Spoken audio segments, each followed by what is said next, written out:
Get your black hands off our table, charity case. Derek Anderson grabbed Travis Taylor by his shirt and smashed his face right into a lunch tray full of mashed potatoes. 300 white prep school kids just stood there watching as the only black scholarship student got down on his knees, covered in food and shame. And not one person helped him up. For 4 long years at Greenale Academy, this was Travis's life every single day. The poor black boy surrounded by rich white families who made damn sure he never forgot he didn't belong there. They called him names, they pushed him around, they made him feel like dirt under their fancy shoes. When graduation finally came, Travis just vanished. Gone without saying goodbye to anyone. 10 years went by, and those same bullies decided to throw a reunion party. They even made bets, $20 that Travis would show up looking broke and beaten down, just like they always said he would. They figured he'd be flipping burgers somewhere, maybe living in some crappy apartment. Still that scared little charity case they used to pick on. But on October 19th, something happened that nobody saw coming. A helicopter came down from the sky right there at their fancy country club.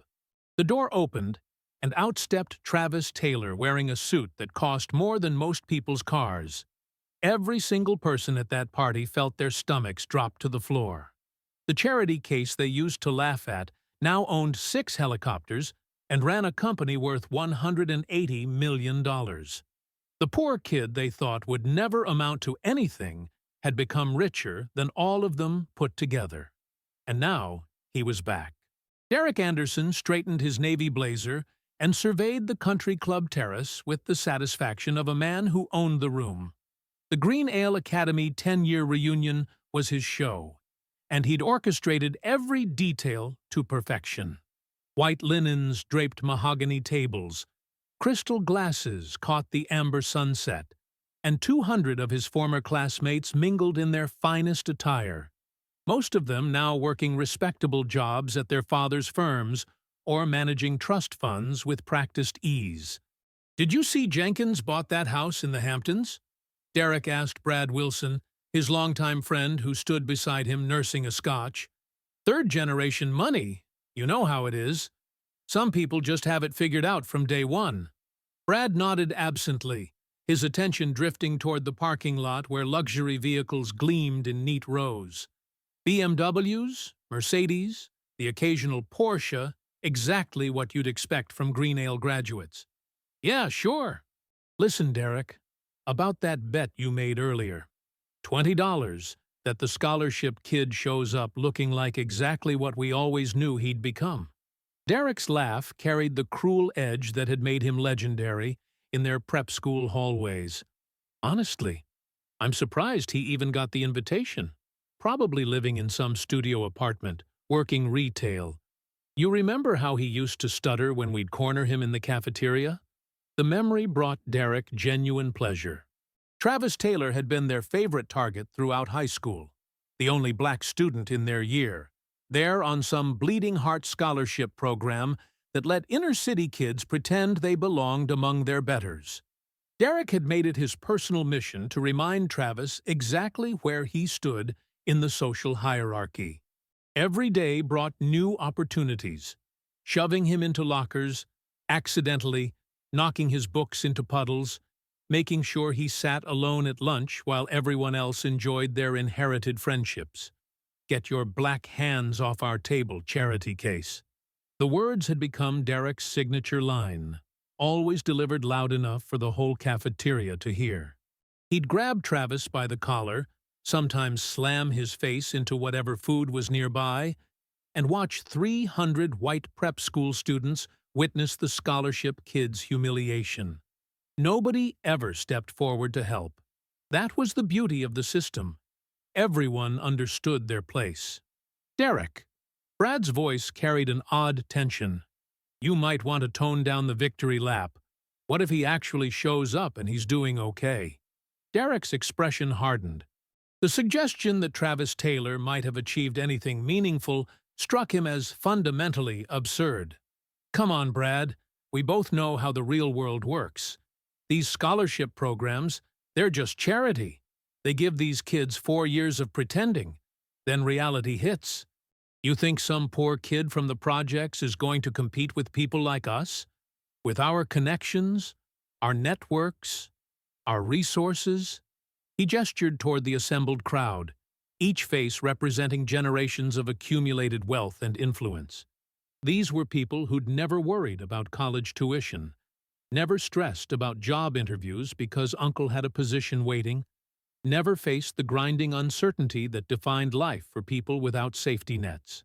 Travis Taylor had been an anomaly in their world, a temporary visitor who'd returned to his natural place once graduation freed him from the artificial environment that had briefly elevated him. Besides, Derek continued, his confidence rebuilding, if he was doing well, don't you think we'd have heard about it? Social media? Mutual friends? Something? The guy disappeared completely after graduation. That's not what successful people do.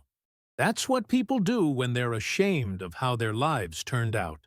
Chelsea Martinez approached from across the terrace, her engagement ring catching the light as she adjusted her pearl necklace. At 26, she carried herself with the polished grace of someone raised in country clubs and private schools, her designer dress perfectly tailored to suggest wealth without ostentation. She'd been Derek's fiancée for 8 months now, their relationship representing everything logical about their social circle, compatible backgrounds, shared expectations, and the comfortable assumption that they'd raise children who would attend Greenale Academy in turn. The photographer wants to get some group shots before it gets too dark, she said, though her tone lacked enthusiasm. Something about golden hour lighting. Derek slipped his arm around her waist possessively. Chelsea was beautiful, intelligent, and came from the right family. Her father owned a chain of luxury hotels, her mother served on several charity boards, and their marriage would cement Derek's position in the social hierarchy he'd spent his entire life climbing. She represented everything he'd worked to achieve, the perfect wife for a man destined for inherited success. "Did you bet on the scholarship kid too?" Brad asked Chelsea, his question carrying an edge that made Derek frown. "What bet?" Chelsea's brow furrowed, and Derek felt an unwelcome flutter of anxiety. "It's nothing," Derek said quickly. "Just a stupid joke about whether Travis Taylor would show up. Remember him? The charity case who used to eat lunch alone?" Something shifted in Chelsea's expression, a flicker of disapproval that Derek pretended not to notice. She'd occasionally made comments about his high school stories that suggested she found his behavior less amusing than he intended. But he'd always assumed she understood how things worked. Pretty girls from good families didn't end up with losers. They ended up with winners, and winners established their dominance early. "I remember Travis," she said carefully. "He was in my AP literature class. He was actually quite brilliant." "Brilliant at taking handouts," Derek corrected with a laugh that sounded forced even to his own ears. "Look, the important thing is that tonight proves everything worked out exactly like it was supposed to. We're all here, successful, living the lives we were meant to live. And he's—" The distant sound of rotors interrupted his thought. Everyone on the terrace looked up simultaneously, shielding their eyes against the setting sun as a black helicopter approached from the east. The aircraft moved with the confident precision of expensive machinery, its sleek profile cutting through the amber sky like something from a movie. "Whose helicopter is that?" someone asked, and Derek felt the first uncomfortable twist in his stomach. The helicopter circled once over the country club grounds, then descended toward the parking lot with mechanical grace.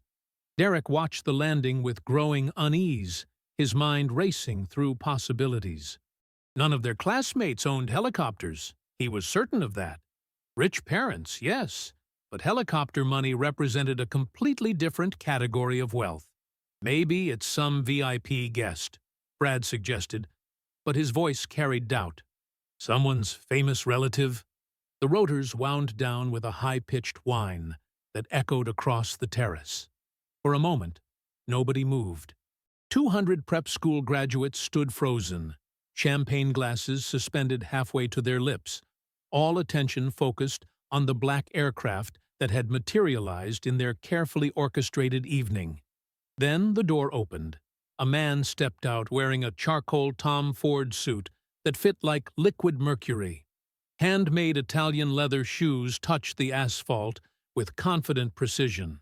Diamond cufflinks caught the dying light as he adjusted his sleeve, and his movements carried the unhurried grace of someone who'd never doubted his right to be anywhere. Derek's champagne glass slipped from his fingers and shattered on the terrace stone. The man walking toward them was Travis Taylor. But this wasn't the scared scholarship kid Derek remembered. This was a figure who commanded attention without demanding it, whose presence seemed to bend the space around him. The expensive suit, the confident stride, the casual ownership of a helicopter that probably cost more than most people's houses. Everything about him radiated success so complete, it felt almost fictional. "Oh my God," someone whispered behind Derek. "Is that Travis Taylor?" Chelsea breathed, and Derek caught something in her voice he'd never heard before. Surprise, yes, but also something that sounded disturbingly like admiration. Derek's mind reeled as he watched his former victim approach the country club entrance. This couldn't be real. There had to be some explanation, some reasonable account for how the charity case had acquired the trappings of serious wealth. Maybe he'd married rich. Or maybe the helicopter was borrowed. Or maybe. "Derek." Brad's voice sounded strange. "You might want to check your phone." "What? Why?" "Just check it." Derek pulled out his iPhone with shaking fingers and opened Google. He typed Travis Taylor and watched the search results populate with growing horror. Travis Taylor, CEO and founder of Apex Innovations, tech entrepreneur's company valued at $180 million. Young CEO revolutionizes artificial intelligence applications. From scholarship student to Silicon Valley success story. The phone trembled in Derek's hands as he scrolled through article after article. Forbes profiles, TechCrunch interviews, Business Insider features, photograph after photograph of Travis Taylor standing in boardrooms, accepting awards, shaking hands with other impossibly successful people Derek had only seen on magazine covers. "This isn't possible," Derek whispered, but even as he spoke the words, he knew they were false. The evidence was overwhelming, undeniable, and completely devastating to every assumption he'd built his identity around. Around him, the reunion party had descended into chaos as other guests made the same discovery. Phones appeared everywhere as people frantically searched for information about their former classmate. Conversations stopped mid-sentence. Laughter died in throats. The carefully maintained social order that had defined their evening began crumbling as everyone realized they'd drastically underestimated someone they'd considered beneath their notice.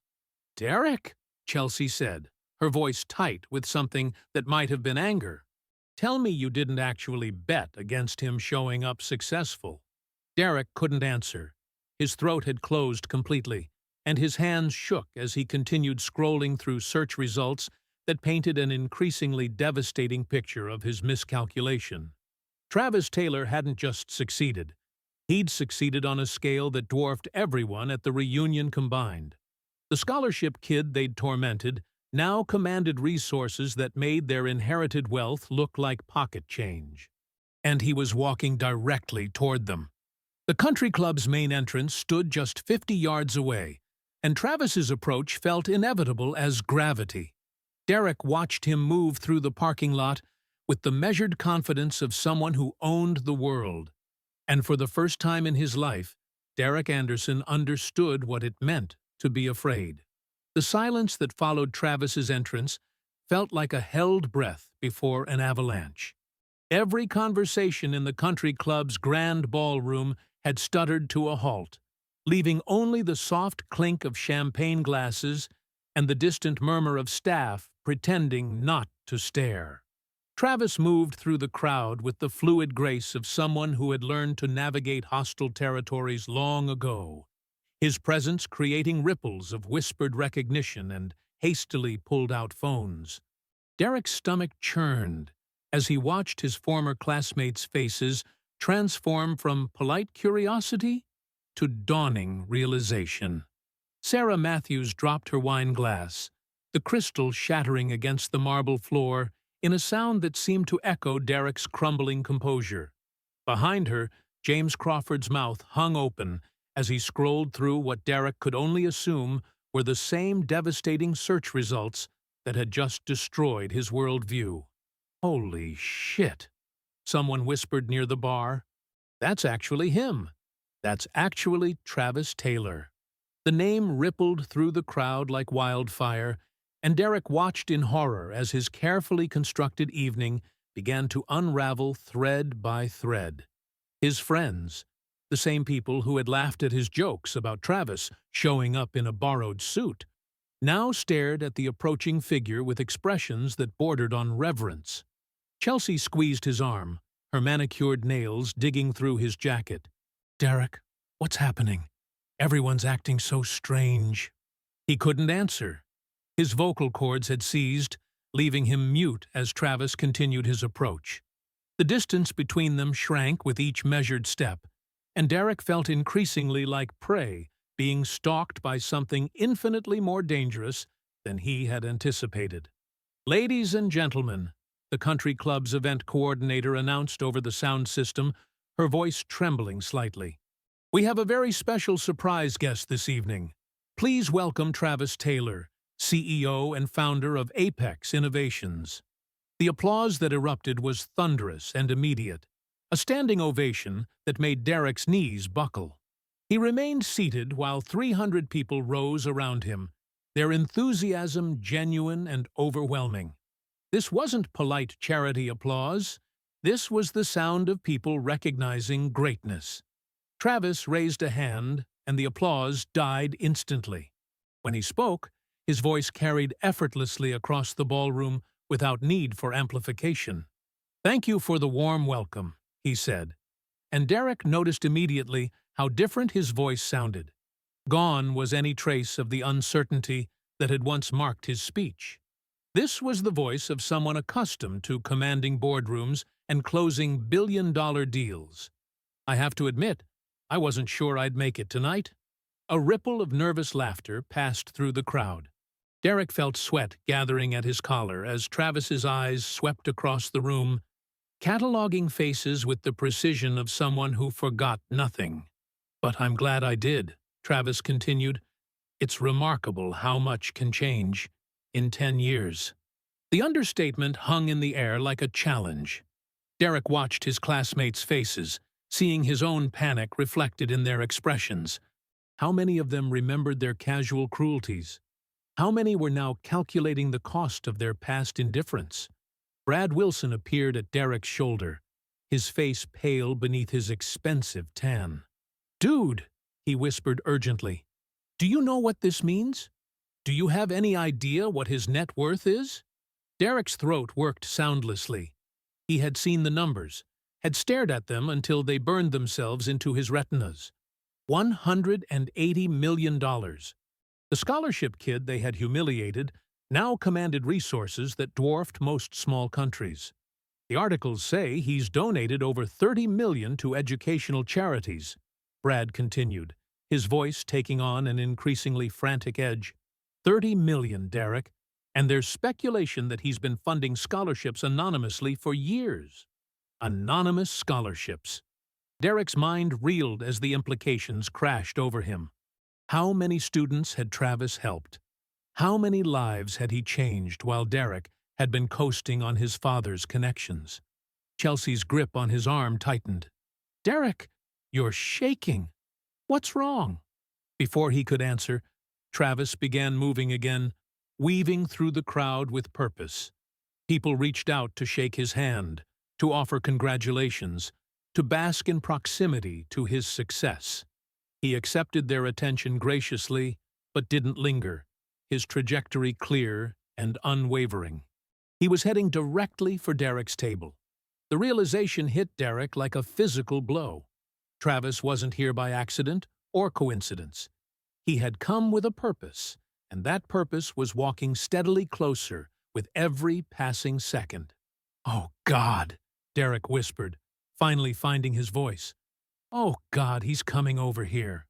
Chelsea looked confused, but Brad went white as recognition dawned. "Derek, what did you guys do to him? I mean, I remember some stuff, but—" "Everything," Derek croaked. "We did everything." The memories flooded back with crystalline clarity.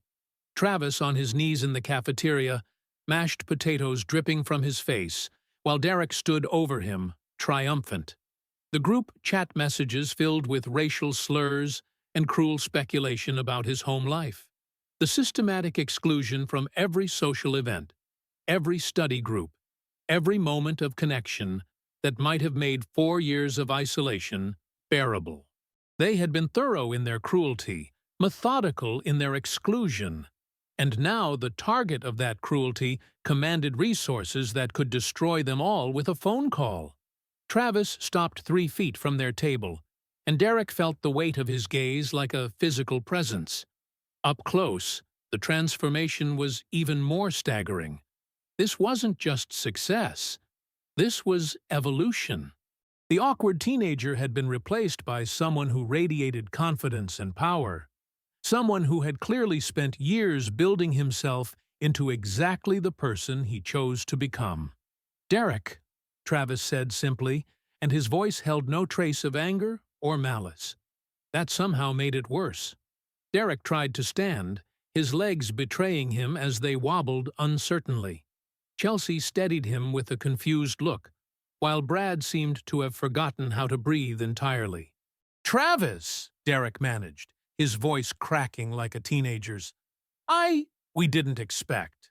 You didn't expect me to show up at all," Travis finished calmly. "Based on the betting pool in your group chat, you gave me 20% odds, and if I did show up, you were certain I'd be broke and desperate." The group chat.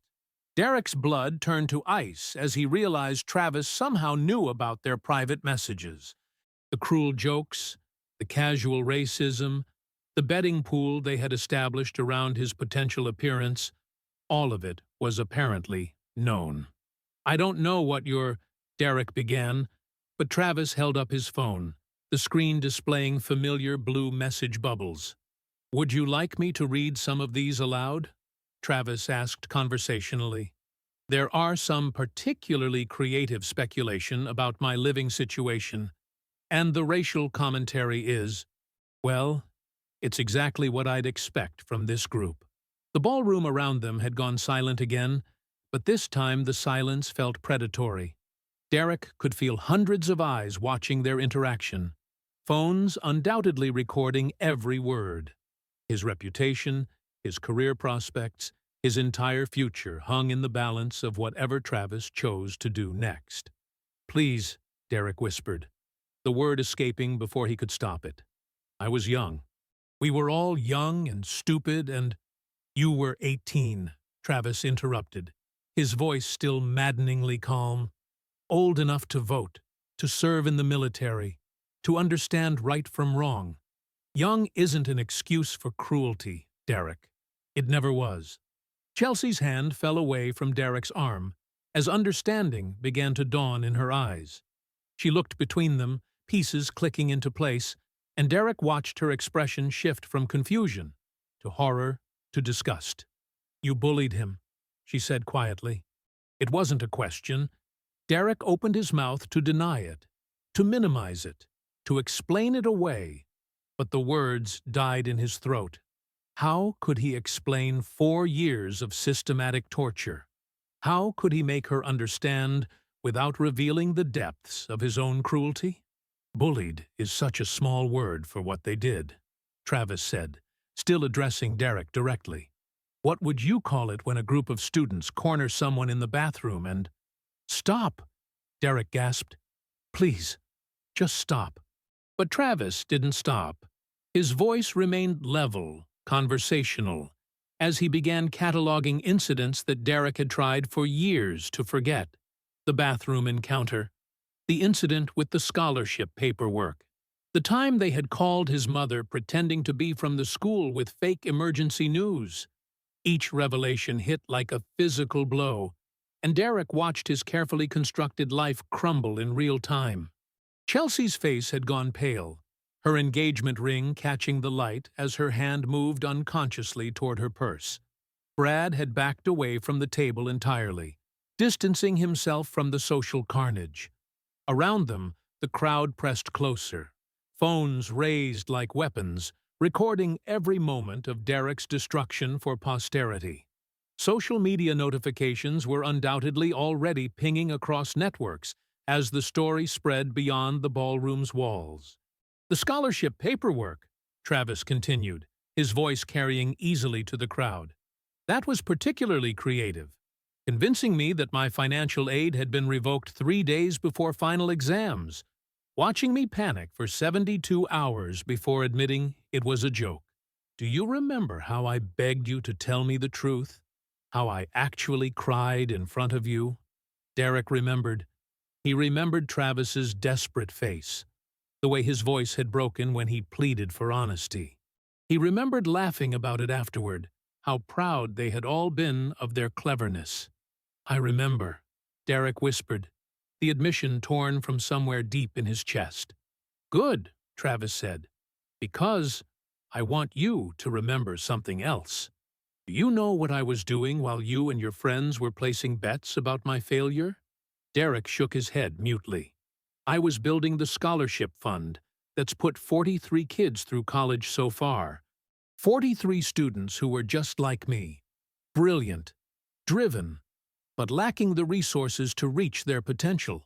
Kids who might have ended up in situations like yours, where they confused inherited advantage with personal worth.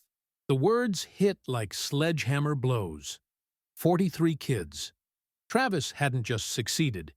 He had systematically prevented others from experiencing the same cruelty Derek had inflicted on him. Your donations, someone called out from the crowd. Are you saying you're behind the anonymous donor that's been funding? Not all of them, Travis replied, finally looking away from Derek to address the crowd. But yes, a significant portion of educational funding in this region has been coming from our foundation. We believe everyone deserves the opportunity to rise based on merit, rather than circumstance. The crowd erupted in applause again, but Derek barely heard it. He was staring at Travis, seeing for the first time not the victim he had tormented, but the man who had transformed that torment into purpose. While Derek had spent 10 years coasting on his father's connections, Travis had been building something meaningful. Why? Derek asked suddenly, his voice barely audible above the crowd's enthusiasm. Why are you telling me this? If you wanted revenge, you could have just… Travis turned back to him, and for the first time, Derek saw something almost like pity in his eyes. Revenge? Travis repeated. Derek, you still don't understand. This isn't revenge. This is just truth. You're not important enough for revenge. The words landed like a killing blow. Derek felt his legs give out entirely, and he collapsed back into his chair as the full weight of his insignificance crashed over him. He wasn't worth Travis's anger. He wasn't worth his attention. He was, simply, nothing. Chelsea stood abruptly, her chair scraping against the marble floor. She looked down at Derek with an expression he had never seen before, complete and utter disappointment. I need some air, she said quietly, then looked at Travis. Congratulations on your success. It's clear you've become exactly the person you were meant to be. She walked away without another glance at Derek, her heels clicking sharply against the floor. Derek watched her go, understanding that she wasn't just stepping outside, she was stepping out of his life entirely. The crowd began to disperse as Travis moved away from the table, drawn by other classmates eager to reconnect with their suddenly valuable former peer. Derek sat alone, abandoned by his friends, his fiancée, and his delusions about his own importance. His phone buzzed with notifications, but he couldn't bring himself to look. He already knew what he would find. Videos of his humiliation spreading across social media, his name becoming synonymous with the kind of privileged cruelty that people loved to hate. Brad appeared beside him briefly, his expression apologetic but firm. "I'm sorry, man, but I can't. I have my own reputation to think about. This is going to be everywhere by tomorrow." Then he was gone too, leaving Derek alone at a table set for 8, surrounded by the wreckage of everything he had thought defined him. Across the room, Travis commanded attention effortlessly, his success making him magnetic in a way that Derek had never experienced. People hung on his words, laughed at his jokes, competed for his attention. This was what real power looked like, not inherited, not borrowed, but earned through struggle and purpose. Derek's phone buzzed again, and this time he looked. A text from his father. "Just saw the videos. We need to talk." The full scope of his destruction was only beginning to unfold. His professional life, built entirely on nepotism and family connections, would crumble as clients distanced themselves from the scandal. His social circle would abandon him to protect their own reputations. Everything he had taken for granted was evaporating in real time. But perhaps worst of all was the crushing realization that none of it mattered to Travis. The man he had spent years tormenting had moved so far beyond him that Derek's opinion, Derek's approval, Derek's very existence held no weight whatsoever. Travis Taylor had won not by destroying Derek, but by making him irrelevant. And as Derek sat alone in his expensive suit at his empty table, watching the scholarship kid hold court like the king he had always been destined to become, he understood that this wasn't the end of his humiliation. It was just the beginning. The applause had died down, but Travis remained at the center of an ever-growing circle of admirers. Chelsea watched from across the room as her former classmates pressed business cards into his hands, their voices climbing over each other with investment opportunities, partnership proposals, and dinner invitations that would have been unthinkable hours earlier. "Travis, my hedge fund would love to discuss. We're launching a new venture capital arm next quarter. My father sits on 3 Fortune 500 boards, and I know he'd want to meet." Travis accepted each card with the same gracious smile he'd worn throughout the evening, but Chelsea noticed something in his eyes that made her chest tighten. A distance. A weariness that success couldn't quite mask. Derek had vanished 20 minutes ago, slipping out through the country club's service entrance like a criminal fleeing a crime scene. The videos were already circulating on Instagram, TikTok, and the private group chat that had once been his domain. Derek Anderson, heir to Anderson Holdings, reduced to a stuttering mess by the scholarship kid he'd tormented for 4 years. But as Chelsea watched Travis navigate the crowd that now worshipped him, she realized the real tragedy wasn't Derek's public humiliation. It was the 10 years of friendship and connection they'd all lost because they'd been too blinded by privilege and prejudice to see who Travis really was. "Excuse me," she heard herself saying, cutting through the circle of vultures surrounding Travis. "Could I have a word?" The crowd parted reluctantly. Travis looked at her with polite curiosity, the same expression he might give a stranger asking for directions. No warmth, no recognition of the conversations they'd shared in AP literature, the study sessions where she'd genuinely enjoyed his insights on Fitzgerald and Morrison. "Chelsea," he said simply, "could we talk? Privately?" He glanced at his watch, a Patek Philippe that probably cost more than Derek's car. "I have a flight to catch in an hour. 5 minutes, please." After a moment's hesitation, he nodded and followed her to a quiet corner of the terrace, away from the crowd that was still buzzing about helicopter landings and stock valuations. The October air carried the scent of dying leaves and expensive perfume from the party inside. Chelsea wrapped her arms around herself, suddenly cold despite her designer dress. I wanted to apologize, she began. For what? His tone wasn't hostile, but it wasn't kind either. It was the voice of a CEO entertaining a brief meeting with someone who had nothing of value to offer. For not stopping it. For not standing up. For being part of. She gestured vaguely toward the building behind them. All of this. Travis was quiet for a long moment, studying her face in the amber light from the country club's windows. "You want to know something funny?" he said finally. "I used to think you were different. In Mrs. Patterson's class, when you'd actually engage with the material instead of just copying answers from someone else. When you'd argue with Derek about his book reports because you'd actually read the assignments." "I was different," Chelsea said quickly. "I am different." "Are you?" Travis's voice carried no accusation, just genuine curiosity. "Because from where I stood, you watched your boyfriend humiliate me every day for 4 years, and the strongest action you ever took was looking uncomfortable about it." The words hit like a physical blow. Chelsea felt tears burn her eyes, but she blinked them back. She didn't deserve the luxury of crying about this. "You're right," she whispered.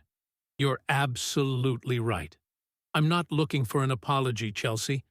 I stopped needing one about 8 years ago." "Then what do you need?"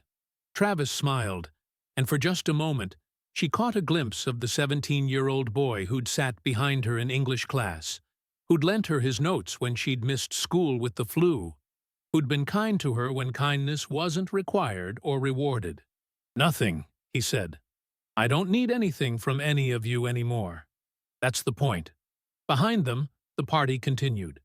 Someone had started the music again, and couples were dancing on the terrace, their laughter carrying on the night air. It should have been romantic. Instead, it felt like watching ghosts waltz through a graveyard. "I broke up with Derek tonight," Chelsea said suddenly. Travis raised an eyebrow but said nothing. "I gave him the ring back before he left. He was falling apart, and I realized I didn't feel sorry for him. I felt embarrassed. Not embarrassed for him, embarrassed that I'd wasted 6 years of my life with someone who could be so cruel to another human being." "Good for you," Travis said, and she couldn't tell if he meant it. "I know it doesn't matter now. I know it's 10 years too late. But I needed you to know that I remember who you really are. Not this." She gestured at his expensive suit, the helicopter visible through the trees. "The person who helped me understand why Gatsby's green light mattered. Who explained calculus problems when I was failing junior year. Who never once made me feel stupid, even when I was acting like an idiot." For the first time that evening, Travis's composed facade cracked slightly. Chelsea saw something raw and vulnerable flicker across his face before he composed himself again. "That person grew up," he said quietly. "He had to." "I know. But he's still there, isn't he? Under all the success and the armor you've built?" Travis was quiet for so long that Chelsea began to wonder if he'd answer at all. When he finally spoke, his voice was softer than it had been all evening. "Sometimes, when I'm working with the kids in my scholarship program, when I see someone getting picked on, and I can actually do something about it now, when I remember that revenge isn't nearly as satisfying as building something meaningful." "The scholarship program," Chelsea said. "How many kids?" 47 so far. Full rides to prep schools, colleges, graduate programs. I don't just pay for their education. I mentor them. Help them navigate spaces that weren't built for people like us." "Like you." "Like them," Travis corrected gently. "I'm not that scared kid anymore, Chelsea. I haven't been for a long time." The helicopter pilot appeared at the edge of the terrace, tapping his watch. Travis nodded and turned back to Chelsea. "I have to go. I'm flying to Chicago tonight for a board meeting tomorrow morning." "Of course you are."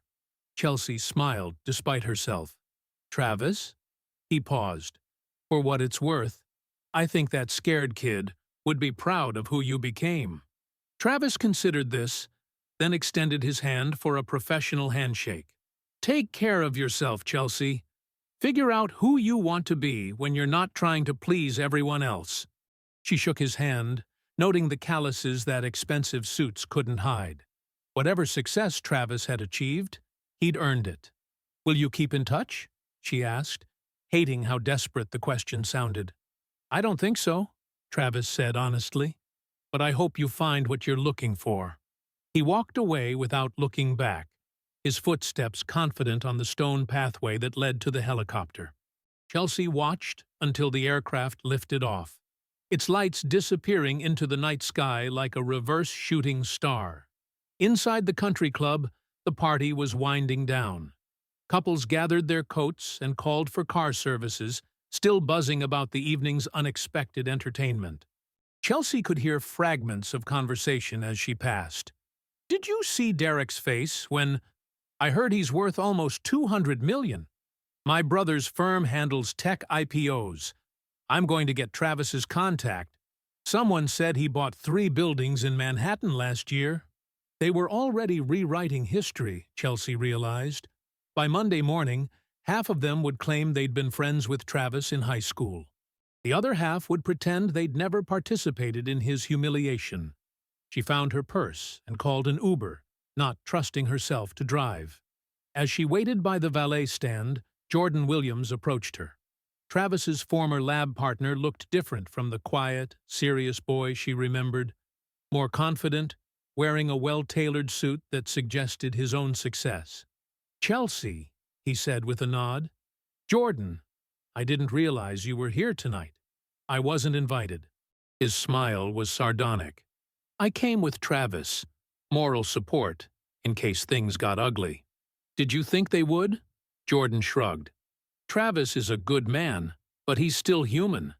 Part of me hoped Derek would push him far enough to show these people what real consequences look like. But he didn't. No, he was better than all of us deserved.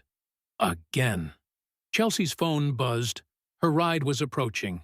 She looked back at Jordan, remembering something. You and Travis started that company together, didn't you? Apex Innovations?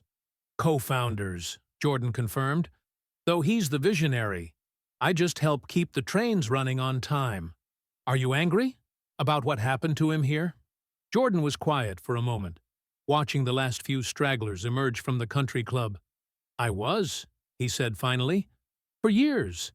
But Travis taught me something important. Carrying anger is like carrying poison. It doesn't hurt the people who wronged you. It just makes you sick. How did he let it go? He didn't let it go. He transformed it. Every kid we put through school, every scholarship we fund, every time we hire someone who doesn't fit the usual Silicon Valley mold. That's Travis taking his pain and turning it into something useful. Chelsea's Uber pulled up, a modest Honda that looked almost comical next to the Maseratis and Bentleys waiting for valet service. Chelsea, Jordan called as she opened the car door. For what it's worth, he mentioned you once.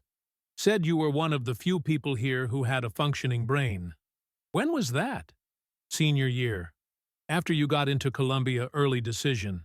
He said anyone smart enough to see through Derek Anderson's bullshit was someone worth knowing.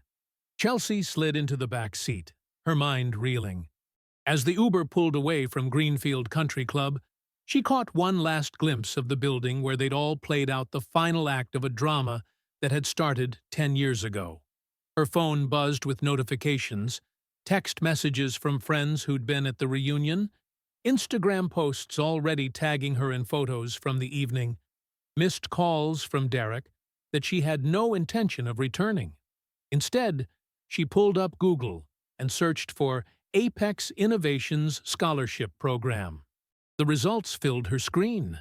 Articles about underprivileged students getting full rides to Ivy League schools, features on Travis's mentorship programs, photos of him speaking at conferences about diversity in tech, about the importance of lifting others up rather than pulling them down.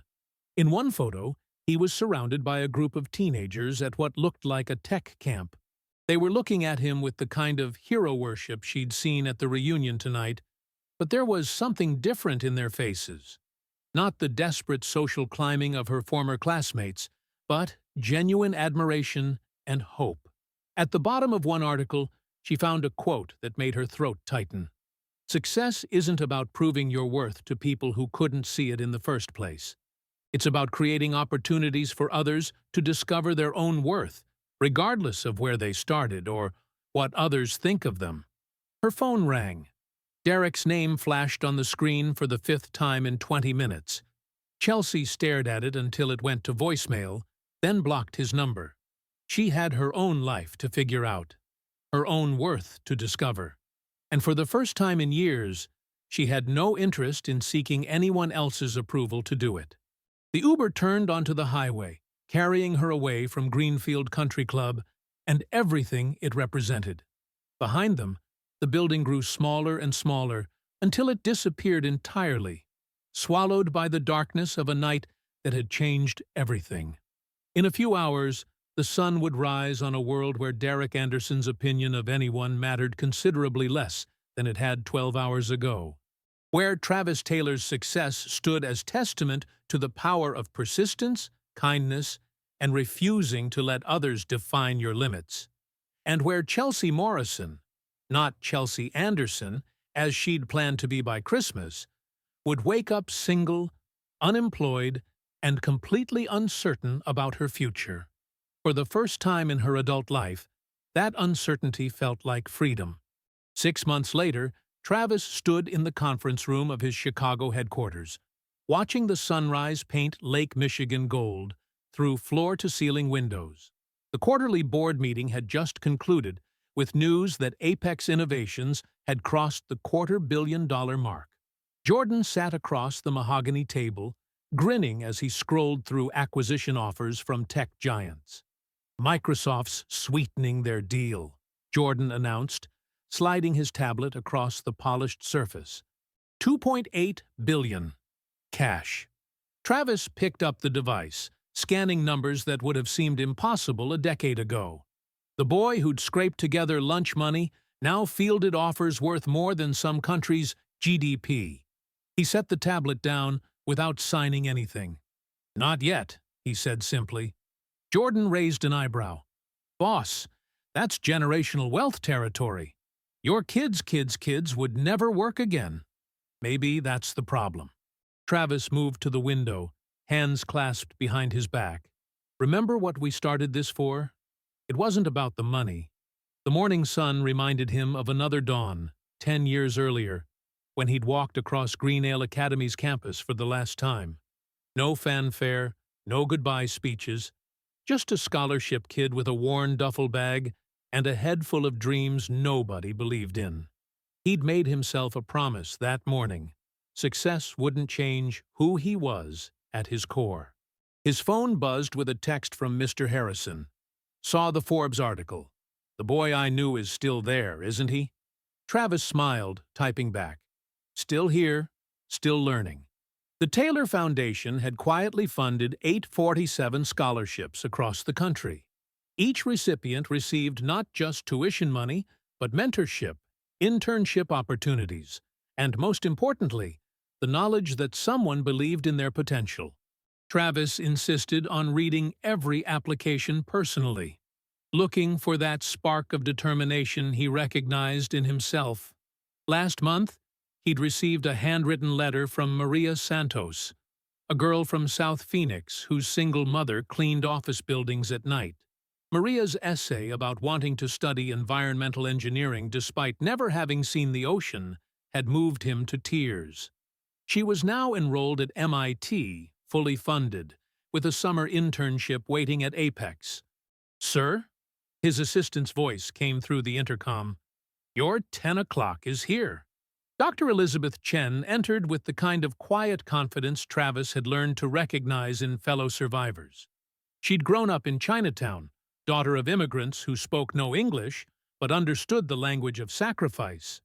Now she led Stanford's Artificial Intelligence Ethics program and wanted to partner with Apex on responsible AI development. "I've been following your work," she said, settling into the chair across from his desk. "Not just the technology, but the philosophy behind it. You're building something different." They spent 2 hours discussing algorithms that could identify bias in hiring practices, AI systems designed to level playing fields rather than reinforce existing inequalities. When she left, they'd shaken hands on a partnership that would reshape how technology addressed social justice. Travis found himself thinking about Derek less and less these days. The last he'd heard, through mutual acquaintances, Derek had taken a sales job at a mid-level firm after his father's company quietly asked him to step back. The trust fund remained, ensuring comfortable mediocrity, but the illusion of earned success had crumbled completely. There was no satisfaction in Derek's downfall, Travis realized. Revenge had felt necessary once, when the wounds were fresh and anger was easier than healing. But success had taught him a different lesson. The best response to those who doubt you isn't proving them wrong, but becoming so focused on your purpose that their opinions become irrelevant background noise. His calendar showed 3 more meetings before lunch: a call with senators about technology policy, a presentation to potential investors for the foundation's expansion, and a video conference with 12 young entrepreneurs in the Apex Accelerator program. Each meeting represented another chance to build something meaningful, to create opportunities for others the way Mr. Harrison had created opportunities for him. The Accelerator program had become his favorite project. 12 companies run by founders from backgrounds similar to his own. First-generation college graduates, immigrants' children, kids from forgotten towns and overlooked neighborhoods. They met virtually every Friday, sharing challenges and celebrating victories. Travis provided funding, but more importantly, he offered something money couldn't buy: proof that the impossible remained possible. Last Friday, Jerome Washington from Detroit had announced his first million-dollar contract for his logistics software. The week before, Ana Rodriguez from El Paso had signed a partnership with Amazon for her sustainable packaging innovation.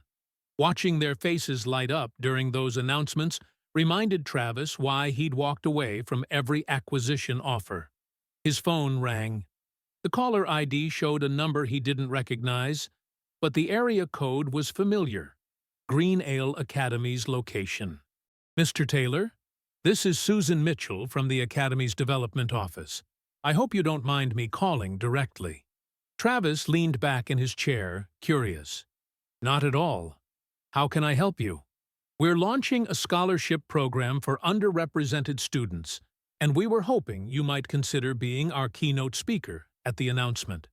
I know this might be complicated, given your experience here, but your story represents exactly the kind of transformation we want to celebrate." The irony wasn't lost on him. The institution that had once made him feel invisible now wanted him as their poster child for diversity and inclusion. A younger version of himself might have hung up immediately, but time had taught him to look beyond personal grievances toward larger impact. "Tell me about the program," he said. For 20 minutes, Susan outlined their plans: 40 full scholarships annually, mentorship programs, and most importantly, a zero-tolerance policy for the kind of harassment Travis had endured. The Academy had conducted an internal review after his success became public knowledge, interviewing former students and faculty about the culture that had allowed his treatment to continue unchallenged. "We can't change what happened to you," Susan concluded, her voice carrying genuine remorse, "but we can ensure it doesn't happen to anyone else." Travis stared out at Lake Michigan, watching sailboats navigate the morning choppers. Returning to Green Ale Academy would mean facing ghosts he'd worked hard to leave behind. But it would also mean standing before students who looked like him, who felt out of place in marble hallways and manicured lawns, and showing them that belonging wasn't something others granted you. It was something you claimed for yourself. "I'll do it," he said. "On one condition. I want to meet with current scholarship students privately, before the public event." "Of course. Mr. Taylor, thank you. This means more than you know." After hanging up, Travis sat quietly for several minutes. The scared 17-year-old who'd been pushed around those hallways still lived somewhere inside him, but that boy's pain had transformed into purpose. Every scar had become a source of strength. Every moment of isolation had deepened his empathy for others facing similar battles. Jordan appeared in the doorway, holding coffee and wearing his usual concerned expression. "Everything good? You look like you're planning something that'll give me gray hair." "Just accepting a speaking engagement," Travis said, grinning. "At Green Ale Academy." Jordan nearly dropped his mug. "Boss, are you sure about that? Those people put you through hell." "Different people now. And hell wasn't all bad. It taught me who I wanted to become." That afternoon, Travis drove through his old neighborhood on the way to visit his mother. The apartment complex where he'd grown up looked smaller than he remembered, but the playground where he'd dreamed of escape remained unchanged. Kids still played pickup basketball on the same cracked court, their voices echoing off brick buildings that had witnessed decades of stories like his own. His mother, Grace, had moved to a house in the suburbs after Travis's success made headlines, but she still volunteered at the community center every Tuesday, teaching reading to adults who'd never had the chance to learn properly. When he'd offered to build her a mansion, she'd laughed and chosen a modest 3-bedroom ranch with a garden where she could grow vegetables for the neighbors. "You're going back to that school?" she asked when he told her about the speaking engagement. They sat on her back porch, watching robins hunt for worms in the freshly turned soil. "Somebody needs to tell those kids they belong there," Travis said. Grace nodded slowly. At 62, she possessed the kind of wisdom that came from raising a son alone while working double shifts, from believing in dreams when evidence suggested dreaming was foolish.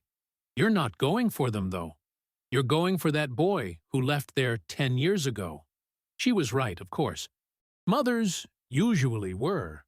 Travis was returning to Green Ale Academy, not just to inspire current students, but to close a circle that had been open too long. The scared teenager who'd walked those halls deserved to return as the man he'd become, to stand in spaces that had once diminished him and speak truths that would have been impossible to voice then. 2 weeks later, he stood in the same auditorium where he'd once received his diploma, in uncomfortable silence. But this time, the applause was thunderous, sustained, and genuine. Faculty members who'd overlooked his struggles now hung on his every word. Students who looked like him, black, brown, poor, different, sat in the front rows with expressions he recognized, hope mixed with disbelief. Dreams too big for their circumstances, but too powerful to ignore. 10 years ago, I walked across this stage and into a world that told me my zip code was my destiny, Travis began, his voice carrying easily through the vaulted space. "I'm here to tell you that your circumstances are your starting point, not your finish line."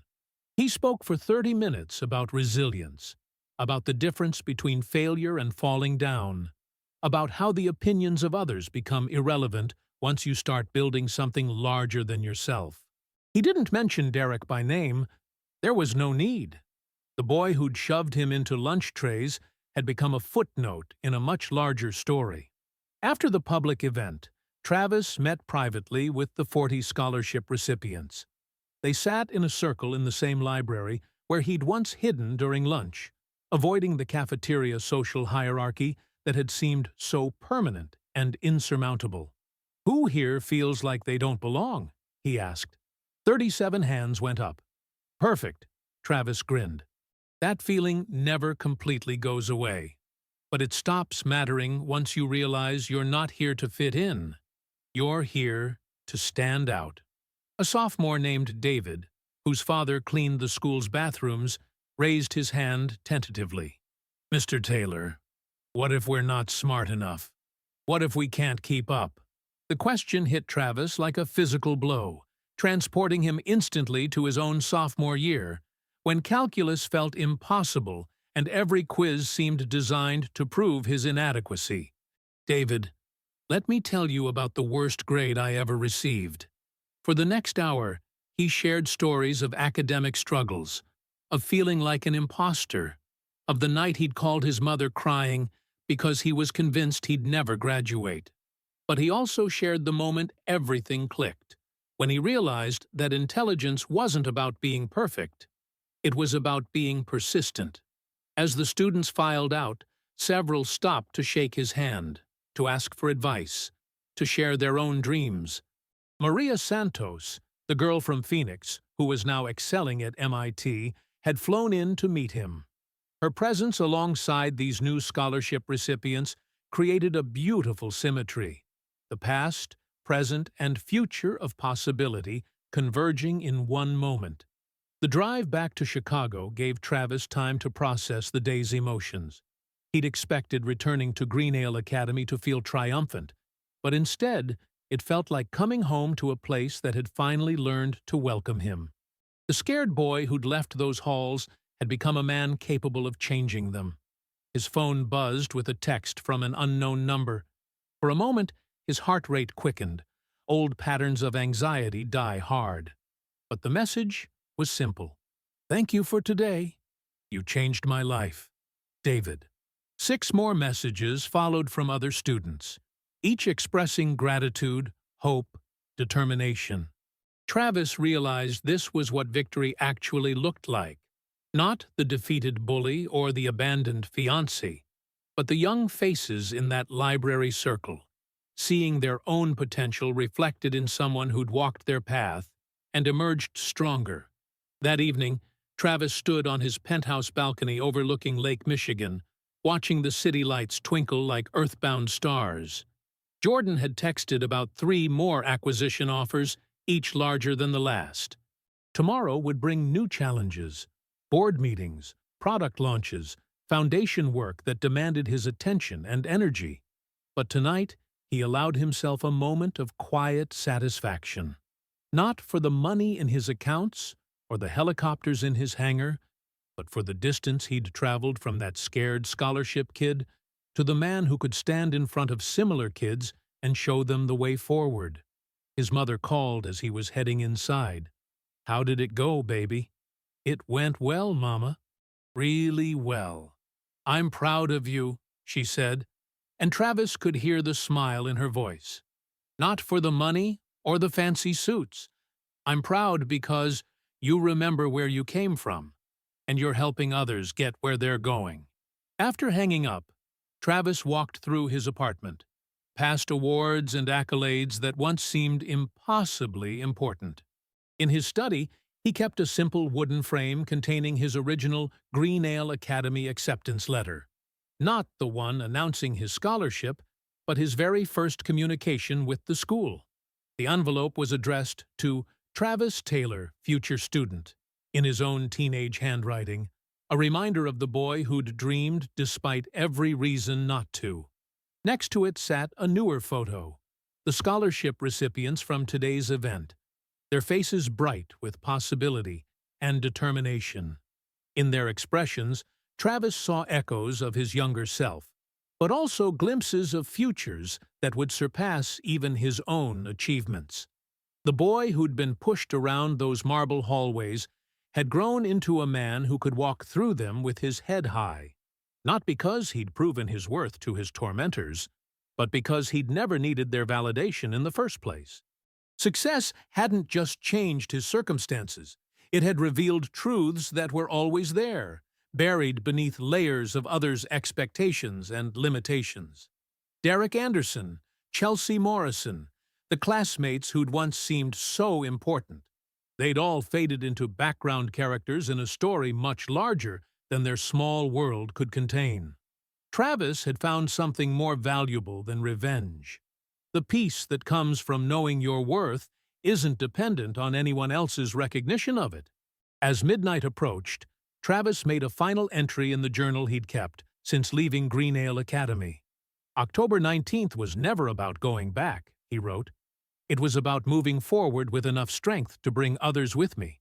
Tomorrow would bring new challenges, new opportunities to build and create and lift up others who'd been counted out too early. But tonight Travis Taylor, once the charity case, now the change agent, could rest in the knowledge that the scared boy who'd left those halls had become exactly who he was always meant to be. The helicopter in the hangar would remain grounded tomorrow. Some journeys required different transportation. Some victories were measured not in the distance you could travel from your past, but in your willingness to return and transform it into someone else's pathway forward.